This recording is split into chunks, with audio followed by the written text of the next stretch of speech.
கோவை அவிநாசி சாலையில் உள்ள ஸ்டென்ஸ் தனியார் பள்ளிக்கு மர்ம நபர்கள் வெடிகுண்டு மிரட்டல் விடுத்த நிலையில் போலீசார் மோப்பநாய் உதவியுடன் சோதனையில் ஈடுபட்டுள்ளனர்.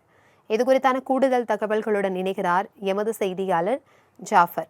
வணக்கம் ஜாஃபர். தற்பொழுது பள்ளிகளுக்கு வெடிகுண்டு மிரட்டல் விடுக்கப்பட்டிருக்கிறது. இதுகுறித்து பள்ளி நிர்வாகம் சார்பில் என்ன மாதிரியான நடவடிக்கைகள் மேற்கொள்ளப்பட்டிருக்கிறது? இது குறித்தான விவரங்களை பகிர்ந்துக்கோங்க. வணக்கம் பிரபாவதி. தமிழ்நாடு முழுவதும் கோடை காலாண்டு விடுமுறையானது கடந்த வாரம் முதல் நேற்று வரை விடுமுறை அளிக்கப்பட்டிருந்தது. இந்த நிலையில் இன்று காலை வழக்கம் போல் பள்ளிகள் திறக்கப்பட்டது. கோவை அவிநாசி சாலையில் உள்ள ஸ்டேன்ஸ் தனியார் பள்ளி காலையில் முதலே மாணவர்கள் பள்ளிக்கு வர தொடங்கியுள்ளனர்.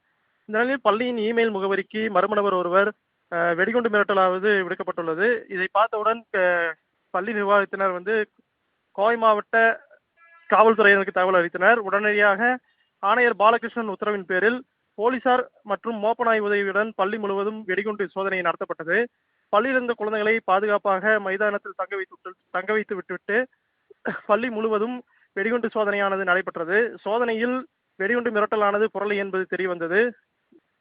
மாணவர்கள் அனைவரும் எந்த பிரச்சனையின்றி பாதுகாப்பாக உள்ளதாக ஸ்டேன்ஸ் பள்ளி நிர்வாகம் விளக்கம் அளித்துள்ளது பிரபாவதி. மேலும் வெடிகுண்டு மிரட்டல் விட்ட மர்ம நபர் யார் என்பது குறித்து போலீசார் விசாரணை மேற்கொண்டு வருகின்றனர்.